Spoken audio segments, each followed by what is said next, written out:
Hello, my name is Jacob, and I have been a dungeon master for almost 40 years now. And I thought I'd put together a brief video on what are perhaps the most important things I learned about being a dungeon master. This is sort of with new dungeon masters in mind, but if you've been doing it for a while, maybe you'll hear some things here that are interesting to you, I hope. I think first of all, my first comment is directed towards new dungeon masters. If you're concerned and worried about whether you're good enough or whether you know the rules enough or such, let me just say you can cut yourself a lot of slack because quite frankly, without you, there'd be no game. You got friends that want to play D&D and don't want to be a dungeon master? Well, they wouldn't be able to unless you were there agreeing to do it. You get together as a group, you got 4 players, one of them doesn't show up. Yeah, you can still play with 3, but if the dungeon master doesn't show up, there's no game. So there's no game without you. They owe you. They're not going to say it. You're probably not going to hear anyone say, thanks for doing this for us, but it's there, it's real, and you can cut yourself some slack from it. Do the best you can. People are benefiting from, people are benefiting from you doing it. And quite frankly, Wizards of the Coast owes you too. I mean, their business model depends on you. You are like the console that their programs run on. You know, they put out the programming, the modules, the books and stuff, but without you to actually run the programming, they don't have a business. So you're doing great work. And like I said, the thing I want you to take away from that is you can sort of take a deep breath, cut yourself some slack, do the best you can, and I'm sure it'll be enough. So the first thing I want to comment on after that is what is D&D essentially at bottom? What's going on? What do you need to do? What needs to be done? D&D is structured play. You know, you and your friends, you play at being fighters at Wizards and stuff. And it's organized and structured in a way. And it's organized storytelling. Each person at the table there takes a part of a character and makes up what they do. And you as a dungeon master make up what everybody else in the entire world does. And that's basically it. The great thing about it is recalling stories years later. You run into someone and say, oh God, remember that time when? Or, you know, if you're the dungeon master, imagine this, years from now, 2 people will get together and say, hey, long time no see. Oh yeah, it was great when we played. Oh yeah, remember when this happened? Remember when that happened? Oh, that was awesome, blah, blah, blah. And you're responsible for enabling that. You made that happen. And bottom line, whatever else happens, as long as that thing is happening, it's a success. It's great. That's what it's really all about. And also, it gives you a group of people, a structure around which to sort of get to know each other and build relationships, have common memories, have common experiences. That's really what's going on there. If that is happening, then you're doing great. Everything is great. That's the most important thing. That's the core of what it's all about. Now, with that, in Dungeons and Dragons, someone once said that the rule number 1 of Dungeons and Dragons is the DM is always right. You're going to have to basically adjudicate everything. You dictate everything, and they need that to happen.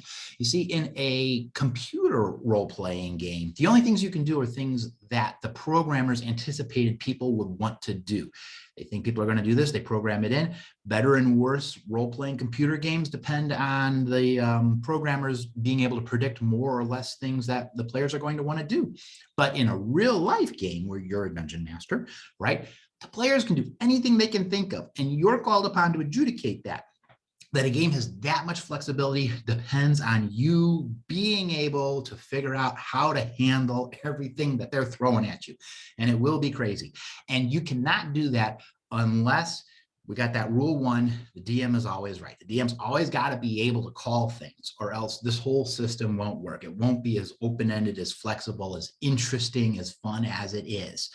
And so it's just got to be that. And also the DM also has to be right.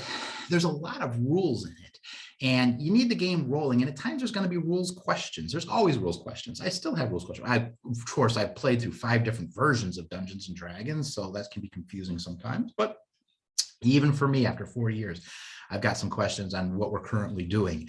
And in order to keep things moving along, at times you just have to say, okay, listen, this is how we're going to do it now.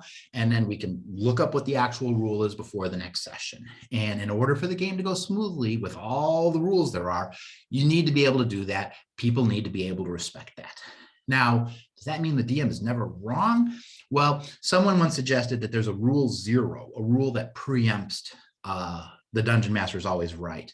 And it kind of goes back to something I was saying earlier. That rule 0 is that if you're having fun, you're playing right. If people are not having fun, you're playing wrong. And so is the DM always right? Well, as long as it doesn't violate rule 0. If you are a tyrant and you're bashing everyone around and no one's having fun, that's when the DM is not right. So the main role of you as DM is to facilitate people having a good time. Now, what does that entail? Facilitating people to have a good time. It is not a one against many game. There are some games that are like that. One person plays against everyone, and we see which of the 2 teams wins. That is not D&D. In D&D, it is you facilitating the players' fun. And so the real main way to have that happen is to know what the players find as fun and to give them that. Now, you could ask them what they find as fun, but let me tell you a little secret. They don't know what they want. They don't know what they like you after. Do you like this? Oh, yeah, sure. Do you like that? Oh, yeah, sure. Well, what do you like more? Oh, they're both equally good. So what you need to do, and by the way, that is not the case. They like stuff more than others, and they find some things more fun, and they find some other things not fun. But you got to figure that out. And what you need to do is you need to keep an eye on what they're responding to positively. They're having fun. Hey, we'll do more of that in the future. If they're bored, sitting back, well, maybe we'll cut that in the future. And each person has a different taste. You've got to coordinate the different tastes of the different players. So something that can help you do that is I've got a list of certain different kinds of player types, things that players might be looking for that you can keep an eye on and recognize if you see that coming up. All right. So first of all, there's the optimizer, the person that likes to maximize and minimize things and have this, optimized character. They might go online and look up, oh, you should get this class and this feat and this, and this, that, and then you'll be great. So for them, give them an opportunity to use that. If they have optimized a character that's just incredible in a certain setting, in an underwater setting or something, make sure you give an opportunity to shine. Throw in an underwater setting. Everything doesn't have to be underwater. You need to coordinate between what the different players all want, but make sure that you see what they're doing, what they're really into, and give them an opportunity to do that. So throw them, if they're a dwarf that's maximized to be really good against giants or something, give them a giant to fight, something like that. Listen to what they're doing, listen to what they're hoping for and looking for, and try to slip it in organically into the adventure so that they can accept that. Another thing is people want the really cool character, the dark brooding, I don't know, Strider, Aragon type character in the corner, and they're really awesome and they're whatever. Give them an opportunity to impress people. Like they're in a bar and the townsfolk there are like, oh, he's so cool. If that's what they're looking for, then make sure there's an opportunity for them to enjoy that, get it. Again, not all the time. You don't need to satisfy someone all the time. You don't need to make everyone happy all of the time. You don't even need to make anyone happy all of the time, but everyone should be happy some of the time. And so give them an opportunity for people to be impressed at how cool their character is. Another is some people like acting and they like role playing. And you could see that if when there's an opportunity for their PC to talk to an NPC, they get into a voice or they do things they wouldn't do or stuff like that. And that's what seems to turn them on. Then make sure when you're planning out a session for the night that there are opportunities for that person to engage in that. You might be just a kick in the door, combat encounter after combat encounter after combat encounter. But if you see one of your players really responding well to this role playing and acting, make sure intentionally to include something like that for them to do. Another type is the explorer, people that like exploring and finding new things and such. And they're always asking, oh, what's behind this door? What's around this corner? I want to go here. I want to go there. What's there?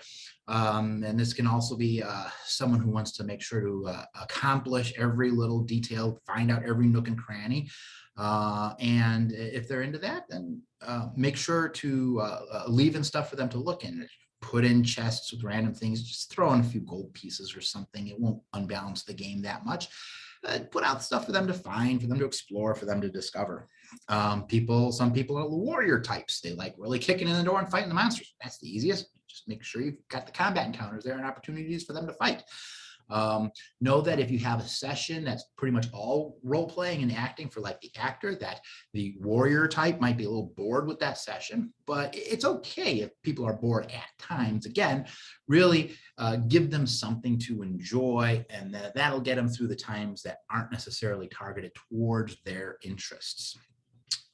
Some people might like to be a problem solver, like puzzles, like thinking through things or strategizing. They might approach a combat more as a strategy problem solving thing than just, beating the heads of their opponents.